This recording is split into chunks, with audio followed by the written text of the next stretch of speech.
6वीच्या मुलांनो, चला आज धडा 5वा बाकी 20 रुपयांचं काय हा आज आपण बघणार आहे.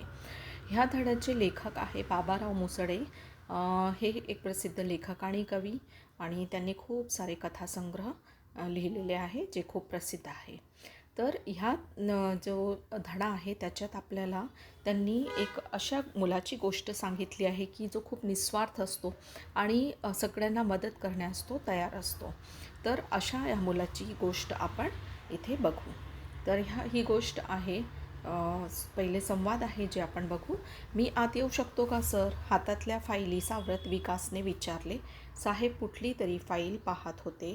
त्यांनी मानेनेच हो म्हटले. तर इथे आपल्याला ह्या जे कथानक आहे त्याच्यातले पात्र दिसत आहे की विकास आणि हे त्याचे साहेब असलेले. तर विकास फाईल घेऊन येतो आहे आणि साहेबांना आत येऊ का असं विचारत आहे.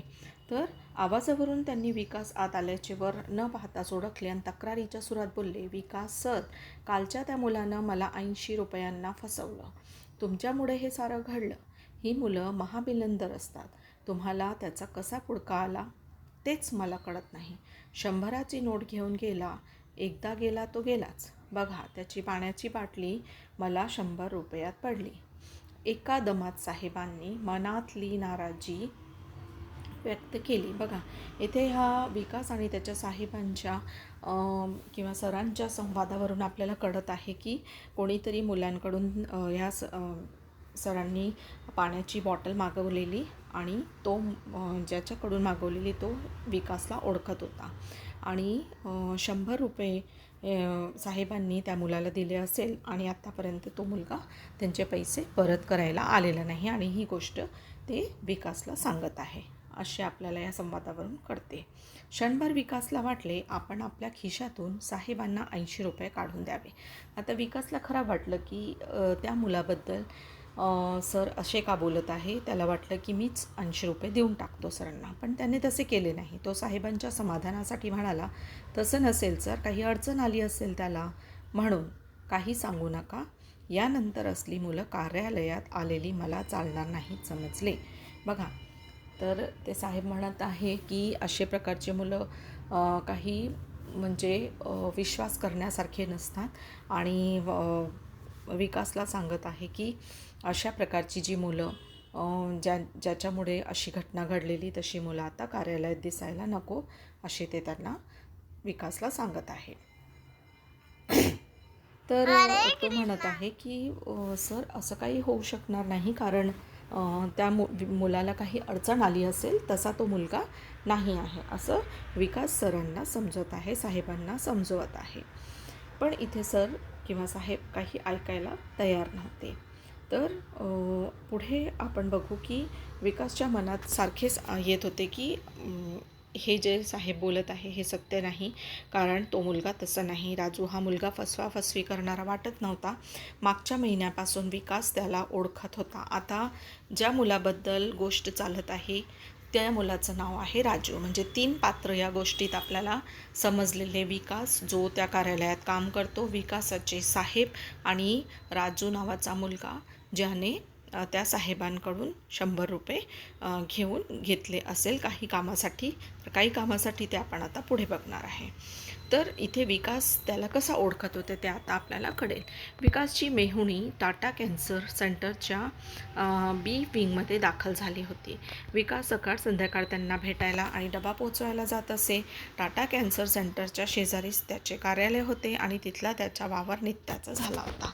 आता ही गोष्ट आपल्याला कशी काय करते की विकास राजूला कसा ओळखत होता, कारण विकासची जी मेहुणी होती ती टाटा कॅन्सर सेंटरमध्ये ॲडमिट होती आणि सकाळ संध्याकाळ तो तिथे डब्बा पोचवायला जात असे आणि त्याच्या शेजारीच त्या सेंटरच्या शेजारीच त्याचे ऑफिस होते आणि म्हणून तिथलं सगळं त्याला ओळखीचं होतं. एक दिवस एका मुलाने त्याचे लक्ष वेधून घेतले. कोणाचे लक्ष वेधून घेतले तर विकासचे.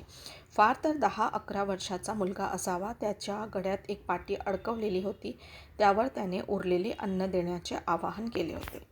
तर एक दिवस जेव्हा विकास तिथे होता तेव्हा त्याचं लक्ष एका मुलाकडे गेला ज्याच्या गळ्यात एक पाटी त्यावर लिहिलेले होते की उरलेले जे अन्न आहे ते मला द्या. असे तिथे आवाहन केले होते. त्याच्या हातात एक पिशवी होती आणि ती पाहून त्यात काही अन्न असावे असे वाटत होते आणि त्या मुलाकडे एक पिशवीसुद्धा होती, त्याच्यामध्ये काही उरलेले अन्न लोकांनी दिले असेल ते त्याच्यात होते. त्याला पाहून विकासची उत्सुकता फारच वाढली. त्याने एक दिवस त्याला बाजूला घेतले आणि बरेच काही विचारले. तुझं नाव काय, तू कुठला, येथे का आलास? बघा, अशा काही वेगळंच व्यक्ती आपल्याला जर दिसत असेल तर आपल्याला ना त्याच्याबद्दल जाणून घेण्याची उत्सुकता असते. असंच विकासलासुद्धा या मुलाबद्दल जाणून घेण्याची उत्सुकता वाटत होती. म्हणून त्याने जेव्हा त्या मुलाला एका बाजूला बोलवले आणि त्याचं सगळं काही त्याची विचारपूस केली की तुझं नाव काय, तू कुठला आहे, इथे कसं काय आला आणि कोणत्या इयत्तेत तू शिकतो आहे, वगैरे वगैरे. साहेब ज्या मुलाविषयी बोलले होते तोच हा राजू. आता राजू म्हणजे कोण? तर साहेब ज्या राजूबद्दल बोलत होते तोच हा मुलगा होता. तो वाशिम जिल्ह्यातला एका खेडेगावचा. कुठे राहत होता राजू? तर वाशिम जिल्ह्याचे खेडेगावात. 5वी इयत्तेत तो शिकत होता आणि त्याची आई पोटाच्या कर्करोगाने आजारी असल्याने 1 महिन्यापासून टाटा कॅन्सर सेंटरच्या बी विंगमध्ये भरती झालेली होती. बघा, तो वाशिम जिल्ह्यातला खेडेगावचा होता, पण त्याची आईसुद्धा कॅन्सरने पीडित होती. पोटाचा कॅन्सर होता त्यांना आणि म्हणून तीसुद्धा त्या टाटा कॅन्सरच्या बी विंगमध्ये भरती झालेली होती. तो आणि त्याची आई याशिवाय घरी तिसरे कोणी नव्हते. एका झोपडीवजा घराशिवाय त्यांच्याकडे काहीच नव्हतं. बघा, ते खूप गरीब होते आणि म्हणून तो आणि त्याची आई दोघंच होते आणि त्यांच्याकडे फक्त झोपडी होती, एवढंच त्यांचं साहित्य होतं. दवाखान्यात आईजवळ सतत बसून राहण्याचा त्याला कंटाळा येईल. आता जेव्हा त्याची आई दवाखान्यात आली तेव्हा दिवसभर तो त्यांच्याकडे बसून बसून कंटाळून जात असे. आईला विचारून तो इकडे तिकडे फिरे. आईने त्याला सांगितले होते जास्त लांब जाऊ नको, कोणाच्या वस्तूला हात लावू नको. म्हणजे खूप चांगली अशी आई. आणि आईने त्याला काय समजवलं होतं की कुठे जास्त दूर जायचं नाही, कोणाच्या वस्तूला हात लावायचं नाही. चांगली गोष्टी तिने त्याला शिकवलेली होती. तो तिथेच बाहेर फिरायचा. तेव्हा त्याच्या लक्षात आले की पेशंटसोबत आलेले अनेक गोरगरीब भुकेने व्याकुळ होऊन इथे पैशांसाठी, अन्नासाठी दुसऱ्यांसमोर हात पसरवतात. बघा, हा कर्करोग, कॅन्सर रोग इतका खराब असतो की त्याचे जे पेशंट असतात ना, त्यांचे नातेवाईकांनासुद्धा त्यांच्याबरोबर खूप दिवस राहावा लागतो. त्यामुळे कधीकधी ते जे गरीब लोक असतात त्यांच्याकडे पैसेही नसतात. आणि ही गोष्ट राजूने सतत पाहिली होती की ते गोरगरीब लोकांना खाण्यासाठी अन्नसुद्धा नसायचे आणि मग त्यांची उपासमार व्हायची किंवा त्यांना दुसऱ्यांपुढे हात पसरावे लागत होते. आणि काही लोक असे होते की ज्यांच्याकडे खूप अन्न राहायचं पण आणि ते कचराकुंडीत फेकून द्यायचे. हे राजू सतत बघत होता. म्हणून त्याने काय विचार केलं की एक पुठ्ठा घेतला त्याने आणि त्यावर लिहिले उरलेलं अन्न फेकू नका, मले द्या. आता त्याने काय लिहिलेले होते त्या पाटीवर की तुमच्याकडे जे पण उरलेले जेवण असेल, अन्न असेल ते फेकू नका, मला देऊन द्या, मी ते उपाशी लोकांना देणार. म्हणजे त्याची भाषेत लिहिलं होते की मी ते उपाशी लोकायले देतो. म्हणजे जे पण तुम्ही उरलेले अन्न मला देतात ते मी कोणाला देतो? तर उपाशी जे लोक आहे, ज्यांना गरज आहे त्यांना मी देतो. राजूने पुठ्ठ्याला दोरी बांधून ती गड्यात अडकवली. राजूच्या गड्यातली पाटी वाचून लोक राहिलेले अन्न त्याला देऊ लागले. बघा, आता जेव्हा त्याने एक पाटी आपल्या गड्यात अडकवली ते पाहून खूप सारे लोक ज्यांच्याकडे उरलेले अन्न असायचे ते राजूला देऊन द्यायचे आणि राजू तो अन्न जमा करायचं आणि गरजूंना द्यायचा. त्यांच्या डोळ्यातले समाधान पाहून त्याला हायसे वाटायचे आणि जेव्हा तो बघायचा की एखाद्या काही लोकांचे पोट भरून गेले तेव्हा त्यालासुद्धा समाधान वाटायचं. दवाखान्यातील पेशंटच्या नातेवाईकांना बाहेरून काही आणून द्यायचे असेल तर राजू पडत जाऊन आणून द्यायचा. आता कितीतरी दिवस हे पेशंट जे असतात, कॅन्सरचे पेशंट, ते हॉस्पिटलमध्ये ॲडमिट असतात, तर त्यांच्याबरोबर राहणारे जे लोक असतात ते एकमेकांना ओळखू लागतात. अशाच प्रकारचा हा राजू होता, ज्याला हॉस्पिटलमध्ये सगळे लोक ओळखू लागले होते. तर कोणी पेशंटला काही पाहिजे असेल तर राजू आणून द्यायचा. आणि कोणी एखाद्या पेशंटच्या जवळचा नातेवाईक कुठे बाहेर जाणार असला तर तो राजू, ध्यान दे माझ्या पेशंटकडे, मी जरा जाऊन येतो म्हणून बिनधास्त निघून जायचा. आणि काही असे लोक होते जे राजूला ओळखायचे आणि त्यांना बाहेर जायचे असेल तर ते सांगून जायचे की आमच्या पेशंटकडे लक्ष दे, आम्ही थोडंसं जाऊन येतो. अशा गोष्टीसुद्धा त्याला सोपत असेल.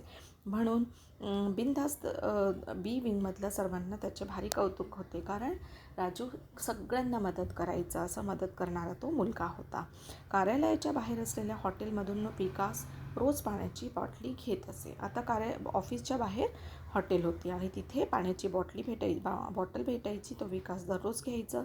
पण एक दिवस त्याच्या कार्यालयामध्ये पोहोचायला उशीर झाला, म्हणून त्याने राजूला पाण्याची बाटली कार्यालयामध्ये पोचवायला सांगितले. तर एक दिवस काय झालं की तो कार्यालयामध्ये किंवा ऑफिसमध्ये उशिरा आलेला, तर त्याने राजूला सांगितले की ती बॉटल मला पोचती करून दे. पाण्याच्या बाटलीचे पैसेही त्याच्याजवळ दिले आणि त्याने काय केलं की आता तो पण राजूला ओळखू लागला होता, म्हणून त्याने पाण्याची जे बॉटलचे पैसे होते ते त्याला देऊन दिले आणि सांगितले की मला प्लीज तू बॉटल आणून दे. राजू अधूनमधून विकासला पाण्याची बाटली पोचवू लागला. आता त्यांची ओळख झाली होती, म्हणून तो कार्यालयामध्ये ऑफिसमध्ये जाऊन विकासला पाण्याची बॉटल देत असे. हे काम राजू आनंदाने करी. विकासच्या साहेबांनी राजूला बऱ्याच वेळा विकाससाठी पाण्याची बाटली कार्यालयामध्ये आणून देताना पाहिले होते. तर राजू नेहमी विकासला बॉटल आणून देत असायचं, म्हणून त्या साहेबांनी राजूला पाहिलेले होते. असंच काल सकाळी तो कार्यालयामध्ये विकाससाठी पाण्याची बाटली घेऊन आला होता. तर विकाससाठी कालसुद्धा तो म्हणजे पाण्याची बॉटल घेऊन आला. त्याने एक पाण्याची बाटली विकासच्या साहेबांनाही दिली. त्यावेळी साहेब म्हणाले 20 रुपये सुट्टे नाहीत. तर त्यांच्या साहेबांनासुद्धा पाण्याची बॉटलची गरज होती. राजू त्यांना देतो, तर साहेब म्हणतात माझ्याकडे 20 रुपये सुट्टे नाही आहे, तर 100ची नोट आहे. तर राजू म्हणाला सर द्या ती नोट, मी 80 रुपये आपल्याला आणून देतो. आता राजू काय म्हणाला की ठीक आहे, ते 100 रुपये द्या, मी तुम्हाला 80 रुपये आणून देतो. साहेबांची 100 रुपयांची नोट घेऊन राजू गेला. तो अद्याप आलाच नाही. म्हणजे कालचा तो घेऊन गेलेला होता आणि आत्तापर्यंत तो आलेला नव्हता 80 रुपये घेऊन. तर राजूने साहेबांना खरंच फसवले असेल का, काय झाले असेल नक्की, विकास विचारात घडला. आता राजू तर असा मुलगा नव्हता, म्हणून विकासला आश्चर्य वाटत होता की काहीतरी बरे वाईट तर नाही झाले राजू बरोबर, म्हणून तो आला नाही. तर त्याला त्याची काळजी वाटत होती. राजूच्या तेवढ्यात काय झाले, विकास विचारच कळत होता तेवढ्यात सर आत येऊ का, राजूच्याच वयाचा एक मुलगा दारात उभा राहून विचारत होता. तेवढ्यात विकास विचारच करत होता राजूबद्दल, तेवढ्यात एक मुलगा येतो आणि सर मी आतमध्ये येऊ का असं विचारत आतमध्ये येतो. साहेब आणि विकासने आधी त्या मुलाकडे आणि मग एकमेकांकडे पाहिले. आता अचानक राजूसारखा मुलगा ऑफिसमध्ये आलेला पाहून ते साहेब आणि विकास एकमेकांकडे पाहतात. ये बोल काय काम आहे. तर साहेब काय म्हणाले ठीक आहे ये, आणि काय काम आहे तुला बोल. सर मी इरफान, राजूचा मित्र. तर तो मुलगा म्हणतो मी इरफान आहे आणि मी राजूचा मित्र आहे. बोलता बोलता त्याने खिशातून 100ची नोट काढली आणि ती नोट साहेबांसमोर धरत इरफान म्हणाला सर ही नोट राजूने तुम्हाला द्यायला सांगितली आहे. तर तो इरफान काय करतो, 100ची एक नोट साहेबांपुढे ठेवतो आणि सांगतो की राजूने हे तुम्हाला द्यायला सांगितले आहे. विकास आणि साहेब दोघेही चकित झाले. राजू कुठे आहे, विकासने विचारलं. तर विकास आला पहिलेच त्याची काळजी होती, म्हणून तो विचारतो राजू कुठे आहे, त्या मुलाला विचारतो. सर तो कालच गावाला गेला. साहेब म्हणाले का. आता तो जवाब देत आहे मुलगा इरफान की तो कालच गावाला चालला गेला. साहेब म्हणतात का, त्याच्या आईची दवाखान्यातून सुट्टी झाली, गावी जाण्याआधी त्याने ही नोट मला तुम्हाला द्यायला सांगितली होती, असे म्हणत इरफान आला तसा बाहेर पडला. आता लगेच इरफानने ती नोट साहेबांकडे दिली आणि सांगितलं की गावी जाण्याच्या आधी राजूने मला ही 100ची नोट तुम्हाला द्यायला सांगितली होती. विकास आणि साहेब दोघेही थोडा वेळ स्तब्ध झाले. मग साहेब म्हणाले विकास मला माफ करा, माणसं ओळखण्यातला तुमचा अधिकार मोठा आहे, त्या मानाने मी फार अनुभवशून्य आहे. या नोटेतले 80 रुपयेच माझे आहेत, पण बाकी 20 रुपयांचं काय.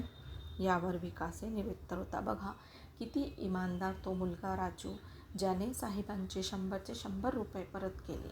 तर आता साहेबाला सुद्धा शरम वाटली की खरंच त्याने 80 रुपये नाही तर पूर्ण 100 रुपयेच परत केलेले. तर आता ते विकासला म्हणत आहे की माझे तर फक्त 80 रुपये होते, आता ते 20 रुपये जे पाण्याचे बॉटलचे आहे ते मी काय करू, हा प्रश्न त्यांना पडला. म्हणजे इथे आपल्याला काय शिकायला मिळतो की आपण कोणावरही असा संशय कधीही करू नये ज्या गोष्टी आपल्याला माहीत नसतात. तर खूप छान अशी ही गोष्ट आहे.